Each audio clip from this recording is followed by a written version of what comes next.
Hello everyone and welcome to Storytime. My name is Miss Bonnie and I work out at the Star branch of the Ada Community Libraries. So today we're going to start our story time with my favorite hello song. And we're going to do this in sign language.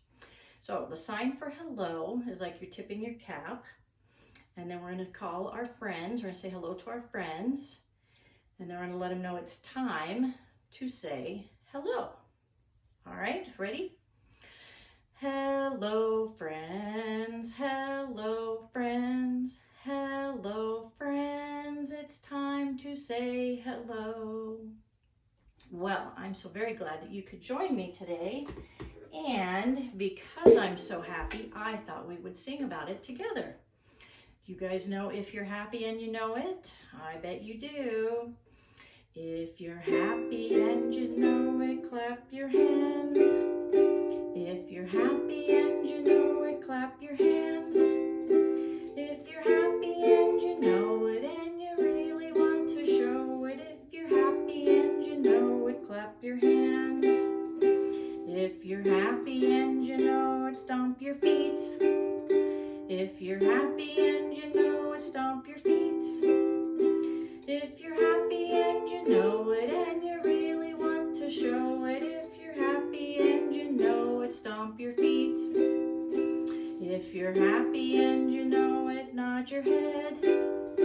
If you're happy and you know it, nod your head. If you're happy and you know it and you really want to show it, if you're happy and you know it, nod your head. If you're happy and you know it, shout hooray. If you're happy and you know it, shout hooray. If you're happy and you know it and you really want to show it, if you're happy and you know it, shout hooray. Shall we do all four? If you're happy and you know it, do all four. If you're happy and you know it, do all four. If you're happy and you know it and you really want to show it, if you're happy and you know it, do all four. All right, very good. If you're not good at singing, that's okay. Neither am I. So today's story time is about imagination. Have you ever imagined that you were someone else? Like, look at this fun book. This is called the Book o' Hats. It's a new one. And if I put this on, what do I imagine I am? Oh, that one looks like I could be on a construction crew. Uh-oh. And if I wear this hat, I'm a messy chef, aren't I? And you guys would have to guess that I am a messy chef. What else is in here? Oh, how about one of these? What do I do if I'm wearing a hat like this? That's right, I'm a firefighter or a rescue worker. Very good. Oh, and how about one of these? I could be the sheriff, right? A cowboy sheriff. Howdy, partner. Oh, one of my favorites. Arr. What kind of hat is this? This is a pirate's hat. One more. Oh my goodness. I'm a Viking. Well, watch out. You better watch out if I'm wearing my Viking hat today. That's just craziness. All right, so that's just one of the fun books that we have. And with this book, you can imagine that you're all these different kinds of characters. Okay, so we're going to start out with a Squiggly Story.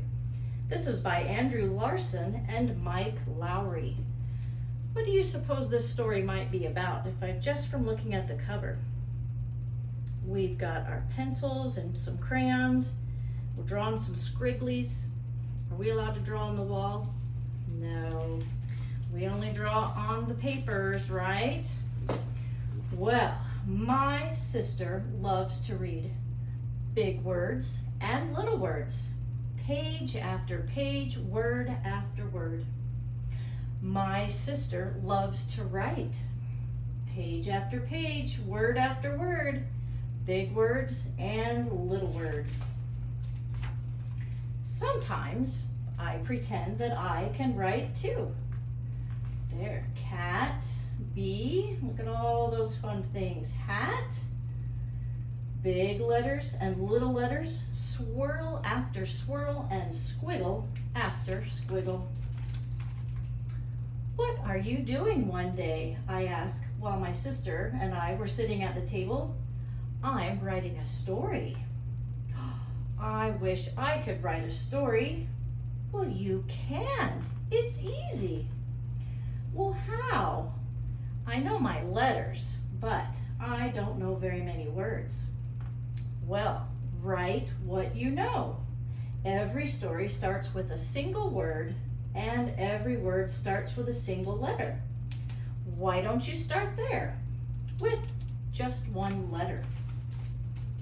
So I get my crayons and pencils and pad of paper and I start to write. I start with a single letter.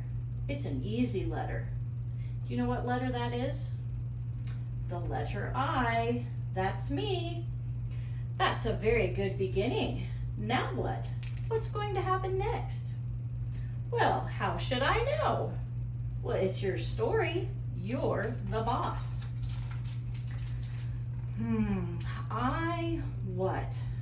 I'm stuck. What happens in my story? Well, I draw a circle. It's a soccer ball. Then I write another letter. It's a U. I say to my sister, it's a U. I'm playing soccer with you. Great, she says. Where are we playing soccer? Maybe we're playing soccer on the beach. We've never played soccer on the beach. So I do a bunch of dots for the sand that's on the beach. And then I make a bunch of V's. Big ones and little ones, wave after wave after wave in the ocean. Well, now what? What do you mean? You have a beginning. Now we're in the middle of the story. Something else has to happen so that we can get to the end. Oh, I'm stuck again. I start doodling. I doodle another V, but this time I doodle it upside down. It's getting closer and closer. Oh no, it's a shark. I flip the page to get away from the shark. The next day I bring my story to school. It's my turn for show and tell, and that means I get to sit in Mrs. Singh's chair. Everyone else sits on the carpet, ready to listen. Last night, I started to write a story. It's sort of squiggly, but here it goes. Once upon a time, there was a brother and a sister, and they loved to play soccer. There's I, and the soccer ball, and you, and sister says hi. One day, they had an idea. They decided to play soccer on the beach. So they went to the beach and they played soccer. Oh, then they noticed something coming towards them in the water. It was a shark, a real live shark. It was getting closer and closer, and it was getting bigger and bigger. And that's as far as I got.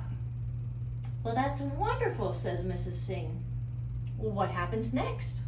What about the shark? What about the brother and sister? I don't know, I'm stuck. Class, does anyone have any ideas? Jake waves his hand in the air. I do. Maybe one of them kicks the ball and it hits the shark in the head. Ow. Then maybe the shark bites the ball with his big, pointy shark teeth. Oh, Aaliyah offers another idea. What if the shark's name is Squiggles? What if Squiggles is a vampire shark? What if she invites the brother and sister to ride on her back? And what if they become a vampire family and live forever? Vampires can't swim. Everyone knows that. Well, of course they can swim. Vampires can do anything. But it's my story, and I don't want vampires in my story. If I was writing a story, I'd have lots of vampires. Well, then you should write one. But I like yours. That night after dinner, I sit down beside my sister. Her face is buried in a book. I've been thinking about my story all day, and I still don't know how to end it. Well, remember, you're the author, she says, without even looking up from her book, and you can do whatever you want. So I get my pencil and I start with a bunch of stars. Then I add a few exclamation marks. My sister told me that exclamation marks make things exciting. She's right, it is exciting. I add a couple of slanty lines. Ooh, what's going on? Asked my sister, looking up from her book. It's nighttime and the stars are out. The shark has gone away and we decide to take a walk on the beach. That's when we discover this giant rocket ship. Ooh, that sounds cool. What happens next? We hear a voice. It's counting down. 10, 9, 8, 7, 6, 5, 4, 3, 2, 1. Blast off. Not yet, I say, adding one more squiggle. Just before the rocket blasts off, we spy a Martian looking out through a window. There he is. The Martian invites us to climb aboard. Oh, that's a great ending. Now I have an idea for my next story. It's going to be about a boy who climbs aboard a rocket ship and takes a trip to Mars. And I think I know just how to begin. And there he is. How cute is that? See how much fun you can have when you use your imagination? It's wonderful. So my next story, this is one of my favorites, and this is called Ish by Peter H. Reynolds. Do you know what the word ish means? Well, ish means something like kind of, sort of, maybe, almost, perhaps a little bit. So when Mom says we're going to go swimming at 4-ish, that means it might be sometime around 4 o'clock. So let's see what happens in this book with Ish. Oh, here's Roman. Roman loved to draw. Anytime, anything, oh, and anywhere. One day, Raymond was drawing a vase of flowers. His brother, Leon, leaned over his shoulder. Leon burst out laughing. What is that? He asks. Well, Raymond could not even answer. He just crumpled up the drawing and threw it across the room.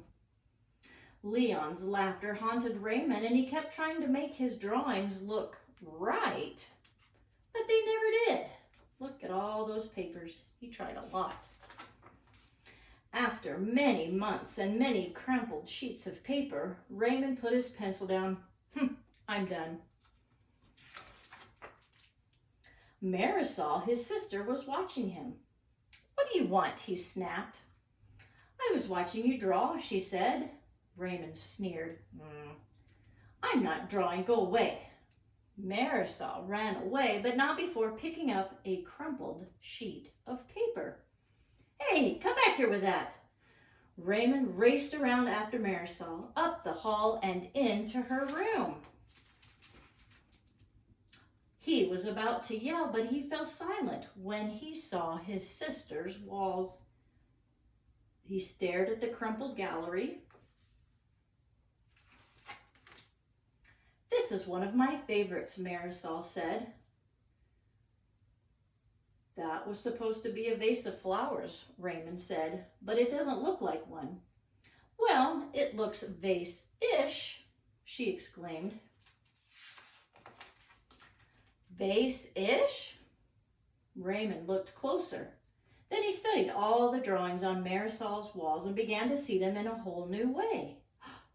They do look ish, he said. Raymond felt light and energized. Thinking ishy allowed all of his ideas to flow freely. He began to draw what he felt, loose lines quickly springing out without worry. Raymond once again drew and drew the world around him. Making an ish drawing felt wonderful. He filled his journals. Tree-ish, house-ish, boat-ish, afternoon-ish, fish-ish, that one's kind of fun to say, huh? And sun-ish. Ramon realized that he could draw his feelings too. Peace-ish, silly-ish, excited-ish. His ish art inspired ish writing. He wasn't sure if he was writing poems, but he knew they were poem-ish. One spring morning, Raymond had a wonderful feeling. It was a feeling that, even if ish words and ish drawings could not capture, he decided not to capture it, and instead he simply savored it. He had no way of drawing or writing that feeling, but he just enjoyed it. And Raymond lived ishfully ever after. Oh, how fun! I think I would like to live ishishly ever after. How about that? Do you see any of the drawings that perhaps might have been in the story? Yes, I like them so much I had to hang them up on my window with my clothespins. All right, I have one more story here that is by Peter H. Reynolds. This one is called Sky Color. What do you imagine is going to happen in a book that's called Sky Color? I don't know. She has her paint there, but I bet paint or markers or chalk or crayons or colored pencils, I bet anybody could do a sky color. So here's his little sister Marisol. Marisol was an artist. She loved to draw and paint, and she even had her very own art gallery. Not all her art hung in a gallery. Much of it she shared with the world. She painted posters to share ideas that she believed in. At school, Marisol was famous for her creative clothes, her box of art supplies, and her belief that everybody was an artist. Yes, Marisol was an artist through and through. So when her teacher told the class that they were going to paint a mural for the library, Marisol couldn't wait to begin. The classroom buzzed with the sound of brainstorming. The students talked and sketched together. They made a great big drawing. Then they marched to the library. Oh, yay, the library. I'll paint a fish. I'll paint one too. I'll paint the ocean. Marisol shouted, I'll paint the sky. Marisol rummaged through her box of paint, but could not find any blue. How am I going to make the sky blue without blue paint? The bell rang, and it was time to put the brushes down for the day. As she climbed aboard the bus, Marisol kept wondering. All the way home, she stared out the window. The sun lowered closer and closer to the horizon. Later at home, Marisol watched day turn into night. And that night, Marisol settled into a deep dream. She drifted through a sky swirling with colors. The colors mixed, making too many to count. Look at all those different colors. In the morning, Marisol stood waiting for the bus in the rain. The sky was not blue. She smiled. At school, Marisol raced to the library. She grabbed a dish and began adding colors, this one and that one. She swirled the brush to make an altogether new color. Marisol then began painting on the wall, and a boy asked, well, what color is that? That, Marisol said, that is sky color. Wow, look at their mural. Look how beautiful. All the different colors of the sky and all the different kinds of fish and the water. Even it looks like nighttime is coming over there. Isn't that a great story? Do you guys like to draw and make things? Well, I happen to have a funny story here, and the story has to be all drawn out on my wipe erase board here. Assuming my marker still works. Yes, it does. All right, so this is a story about Carl and Cindy. They loved to make things, and their parents let them have a special place in the basement.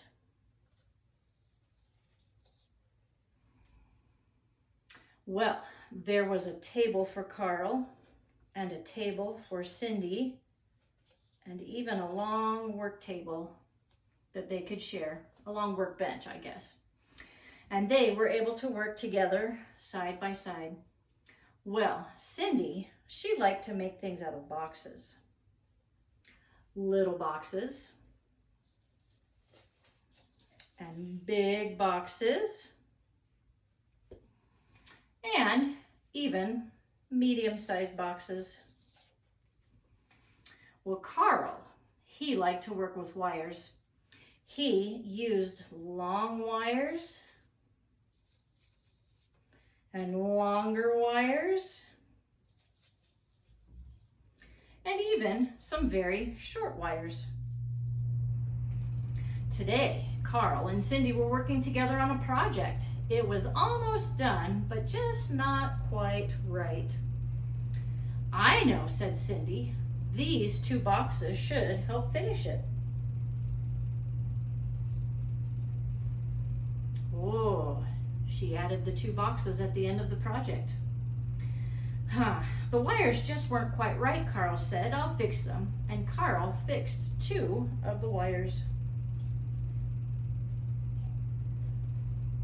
Now we're done, said Cindy. Perfect, said Carl. So what did Cindy and Carl make today with their imagination? Do you remember they loved using boxes and wires? Anyone can tell what that one is? Oh, hold on. What is that? That is a robot. Wow, with all of their boxes and their wires. How fun. Do you guys like to do that? Make and create? Well, I love to do that. And I love to read books, but I also like to make books. And there's a fun project that you can do with the help of mom and dad, or big sisters or big brothers, and that's to make your own little book. And I called this book Ish, just like our book of the little boy and girl who loved to draw and paint. And I just made this out of some paper. I decorated the edges, and then at the back it says the end. So if you want to make a book, have mom and dad help you. This one is actually made out of 1 piece of paper. Look at that. So I folded it in half, folded it some more, was able to cut a hole in the center, and voila. But there's all kinds of books. You could make a book any way you want to. And then you could draw and paint and color and stamp and do whatever you like. And then you will have a book about Ish. All right. Well, in closing, we're going to sing one of my favorite songs. It's about a little turtle, and his name is Tiny Tim. And I put little turtle in the bathtub to see if he could swim. Well, crazy little turtle. He ate up all the soap, drank all the water, and do you know what happened? Got a bubble in his throat. And what do bubbles do? They get bigger and they get bigger and they get bigger, and then they pop. Are you ready? I had a little turtle, his name was Tiny Tim. I put him in the bathtub to see if he could swim. He drank up all the water, he ate up all the soap, and now he's lying sick in bed with a bubble in his throat. Whoop, whoop, whoop, pop! Well, thank you very much. It's been fun being here with you today. I hope you enjoyed the stories, and I hope that you will go out and use your imagination and be able to make your own stories and pictures and paintings. So long until next time. Bye-bye.